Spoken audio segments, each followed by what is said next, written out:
Oke,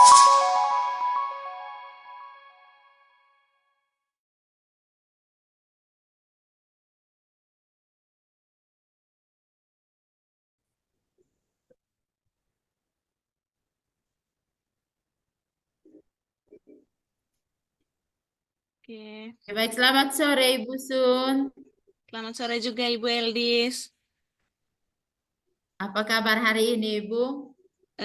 Saya kabar baik, Bu. Bagaimana dengan Ibu Eldis? Sangat baik. Ibu. Oke, baik Ibu Sun. Kita memulai proses di sini saya berperan sebagai seorang pengamat atau observer yang akan melihat proses coaching yang akan Ibu lakukan nanti. Ya. Namun sebelum Ibu memulai yang mau saya sampaikan terkait rubrik penilaian dalam observasi yang akan saya lakukan bersama Ibu, agar Ibu juga dapat mengetahui proses dari observasi nanti. Nah, untuk rubrik penilaiannya, Bu, yang akan menjadi acuan saya adalah saya mengharapkan dalam proses percakapan Ibu memiliki prinsip dari seorang coach ya Bu ya, yaitu kemitraan, kemudian proses kreatif, dan memaksimalkan potensi. Nah, tentunya Ibu juga harus sudah memiliki kompetensi inti dari coaching itu sendiri, yang meliputi presence atau kehadiran penuh, terus mendengarkan aktif, dan mengajukan pertanyaan yang berbobot tentunya kepada coaching. Dengan teknik rasa, dan saya juga berharap nanti dalam proses percakapan, ketika melakukan sebuah coaching, jangan lupa untuk menerapkan alur tirta ya Bu ya, yaitu tujuan, identifikasi, rencana aksi, dan juga tanggung jawab. Itu rubrik penilaian yang akan saya jadikan acuan dalam pengamatan nanti. Bagaimana Ibu Sun bisa pahami ya? Oh, bisa Ibu. Baik Bu, selanjutnya. Oh bisa, baik. Selanjutnya sebelum memulai proses coaching ini, ada beberapa pertanyaan yang ingin saya tanyakan. Boleh ya Bu ya? Oh, silakan Ibu. Untuk pertanyaan Oh ya, untuk pertanyaan pertama ini, uh, kira-kira kompetensi coaching apa yang ingin Ibu kembangkan dalam proses percakapan coaching nanti, Bu? Baik Bu, kompetensi yang ingin saya kembangkan ada dua Bu, yaitu kehadiran penuh dan mendengarkan aktif. Oke, baik Bu, sangat luar biasa. Kira-kira dari dua kompetensi ini, Ibu, kompetensi mana yang lebih spesifik atau yang lebih dikhususkan yang ingin Ibu kembangkan dalam proses coaching nanti? Baik Bu, untuk kompetensi yang lebih spesifik yaitu mendengarkan dengan aktif supaya saya bisa menggali potensi sehingga nanti coach saya itu bisa menemukan solusi yang tepat untuk permasalahan yang dia alami. Oke, baik. Memang mendengarkan dengan aktif ini ya Bu ya adalah salah satu kunci agar kita bisa menggali banyak hal dari seorang coach nantinya. Bu, pertanyaan terakhir ini untuk indikator ketercapaian. Kira-kira tolak ukur yang bagaimana terkait indikator ketercapaian yang ingin Ibu tuju dalam proses percakapan atau coaching nanti, Bu? Baik Bu, indikator keberhasilan yang ingin saya tuju adalah yang pertama bahwa dalam coaching saya menerapkan alur tirta secara runut. Kemudian saya bisa menggali ide-ide dari coach sendiri agar dia dapat menemukan solusi atas permasalahan yang ditemui. Seperti itu, Ibu. Oke, baik Ibu Sun, semoga dari kantor yang sudah Ibu sampaikan terkait prosesnya meliputi tirta, kemudian ide-ide solusi dari Koci bisa tergali dengan maksimal ya Ibu ya. Siap, Ibu. Oke, baik Bu, hanya yang saya tanyakan. Selanjutnya, Ibu bisa memulai percakapan dengan coachnya dan saya berharap semoga percakapannya nanti boleh lancar sesuai dengan ketercapaian yang tadi. Sudah siap ya Ibu ya? Sudah, Ibu. Baik, silahkan dimulai proses coachingnya Bu. Oke, terima kasih, Ibu. Eh, Selamat sore, Ibu Cica. Selamat sore Ibu Sun. Bagaimana kabarnya hari ini, Bu? Puji Tuhan, baik Ibu. Oke, baik Bu. Tadi saya mendapat WA dari Ibu. Ada sesuatu yang Ibu ingin ceritakan dengan saya sore hari ini. Eh, Kira-kira apa yang Ibu mau ceritakan, Bu? Iya, baik. Terima kasih Ibu Sun. Sebelumnya saya ucapkan karena Ibu Sun sudah punya waktu yang luang untuk saya sore ini. Baik Ibu Sun, sebetulnya ada hal yang ingin saya ceritakan kepada Ibu. Jadi ini tentang siswa saya di kelas. Jadi saya ingin bercerita tentang siswa saya ini yang sudah 1 bulan tidak masuk sekolah, Bu. Anak ini tidak masuk sekolah karena sakit, kemudian masih ada trauma atas kejadian yang menimpanya. Jadi saya sedikit bercerita, Bu. Anak ini adalah anak yang mengalami korban dari orang dalam gangguan jiwa lalu. Kemudian sampai saat ini anak itu masih sakit dan masih mengalami trauma atas kejadian yang dia alami, Bu. Kemudian saya sebagai merasa bingung bagaimana saya harus mengirimkan materi pelajaran karena saya pikir sudah lama anak ini tidak masuk sekolah, jadi banyak hal yang tertinggal, khususnya dalam materi-materi pelajaran. Kemudian saya takut untuk mengirimkan dia, bingung karena harus mengirimkan dia materi, sementara eh, sepertinya saya terlalu memaksa dia untuk berpikir. Kemudian pada tambah beban buat anak itu. Itu Ibu yang saat ini saya. Oh, baiklah Ibu. Eh, jadi masalah yang dihadapi saat ini, Ibu kebingungan harus memberi tugas atau materi seperti eh, materi atau tugas seperti apa kepada anak-anak yang sakit itu. Dan di satu sisi anak ini mengalami trauma, takutnya memaksa untuk anak-anak berpikir dan malah menambah beban ya, Bu. Iya, betul sekali Ibu. Oh, baiklah Ibu. Sebelum kita lanjutkan, Bu, kira-kira apa yang Ibu dapatkan dari percakapan kita sore ini, Bu?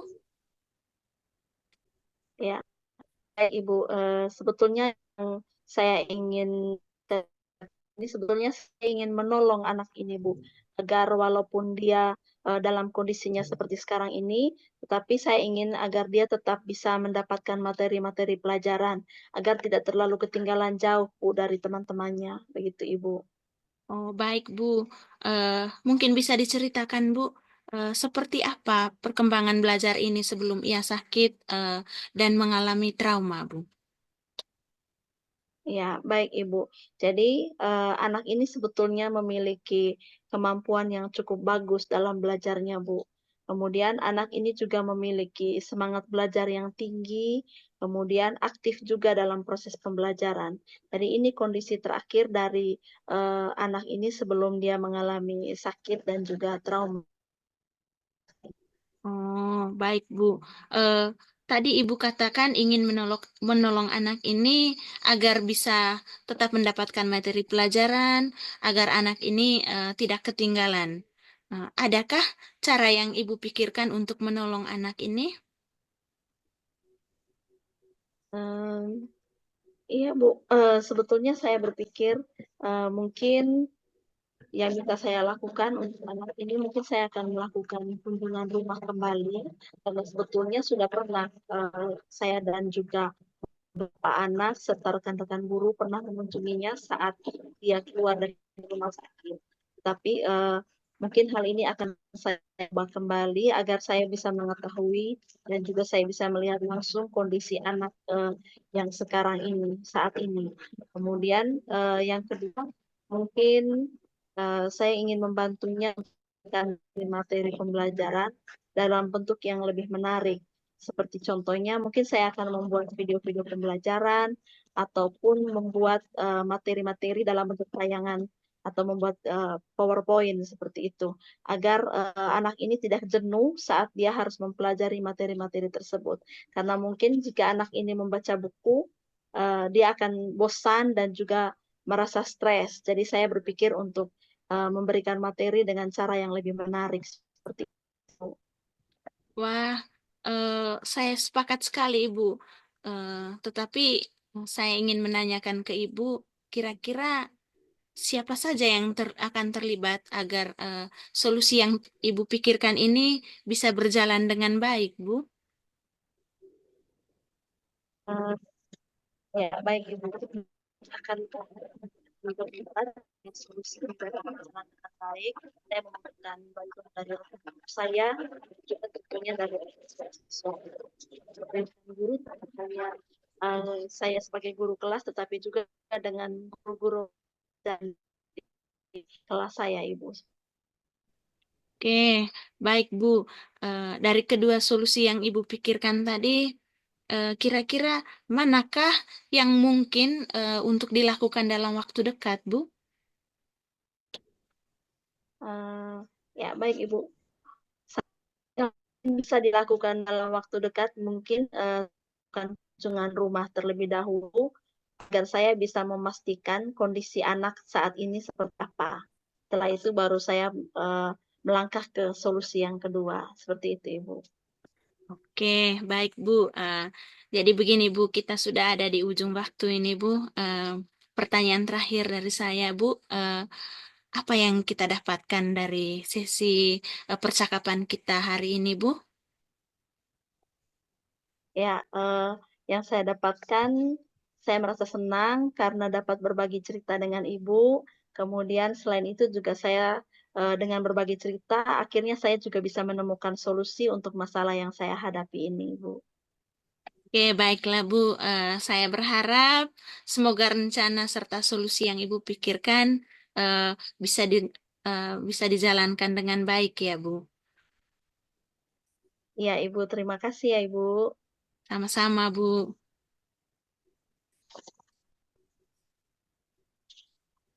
Oke, baik, Ibu Sun. Ya Bu. Tadi saya sudah mengamati proses percakapan antara Ibu Sun dengan Koci terkait proses coaching. Ini ada beberapa catatan, namun sebelum saya sampaikan, saya ingin menanyakan beberapa hal. Boleh ya Ibu Sun ya? Boleh Bu. Oke, apa yang sudah Ibu lakukan tadi saat melakukan coaching? Dan juga apa yang sudah menjadi indikator ketercapaian dari proses coaching tadi, Ibu? Jadi Bu, untuk yang saya lakukan dalam proses coaching tadi, saya sudah menerapkan prinsip coaching yaitu berupa ada kemitraan, proses kreatif, dan juga memaksimalkan potensi coaching. Kemudian untuk kompetensi inti yang sudah saya terapkan tadi, itu adalah kehadiran penuh dan juga mendengarkan dengan aktif, Bu. Oke, baik, sangat luar biasa sekali ya Ibu Sun ya. Jadi yang Ibu sampaikan itu memang sudah sesuai dengan catatan saya juga ya. Jadi di catatan saya, Ibu memang sudah memberikan prinsip sebagai kemitraan. Terbukti tadi ketika ngobrol, Ibu berhasil membangun hubungan baik dengan coachnya. Ibu merasa setara dan tidak ada perbedaan. Kemudian Ibu juga sudah bukan proses kreatif di mana Ibu bisa berusaha menggali aktivitas dari Koci untuk mengeluarkan berbagai solusi-solusi terkait masalah yang dihadapi oleh Koci. Kemudian Ibu juga sudah menerapkan kompetensi IT coaching seperti kehadiran penuh, dan Ibu juga bisa mendengarkan dengan aktif untuk memaksimalkan potensi dari seorang coach. Dan Ibu Sun, dari proses tadi saya sudah melakukan percakapan dengan alur Tirta, yaitu tujuan, identifikasi, rencana aksi, dan juga tanggung jawab. Ibu sudah menerapkan itu dengan baik. Dan proses coachingnya sangat luar biasa, sangat baik sekali. Terus pertanyaan yang terakhir dari saya, Ibu Sun, berdasarkan hasil coaching tadi, kira-kira kompetensi apa lagi yang ingin Ibu kembangkan berdasarkan proses tadi, Ibu? Jadi begini Bu, kompetensi yang ingin saya kembangkan itu adalah kehadiran penuh, yang mana mungkin tadi Coach merasa ada sedikit beban. Seharusnya saya menggunakan teknik stop agar Coach lebih sedikit rileks untuk mengungkapkan permasalahan-permasalahannya, Bu. Ya, baik Ibu Sun. Memang kehadiran penuh merupakan harapan yang bisa dikembangkan. Dan saya berdoa, saya juga berharap semoga teknik ini Ibu Sun bisa terapkan, memaksimalkan dalam diri Ibu. Tidak hanya potensi ini juga, tapi juga potensi yang lain agar Ibu makin tajam ketika memberikan sebuah pelayanan coaching terhadap mitra atau coach lainnya. Saya juga berharap semoga proses ini dapat menjadi bekal untuk Ibu ke depannya ketika memberi proses coaching. Oke, terima Dengan kasih Bu. paradigma coaching. Terutama dalam penyampaian agar berpegang pada alur Tirta. Terima kasih, semoga baik untuk Ibu ke depannya. Terima kasih Bu. Oke, baik. Saya akhiri kegiatan ini. Terima kasih banyak ya, Ibu ya. Oke, baik Bu.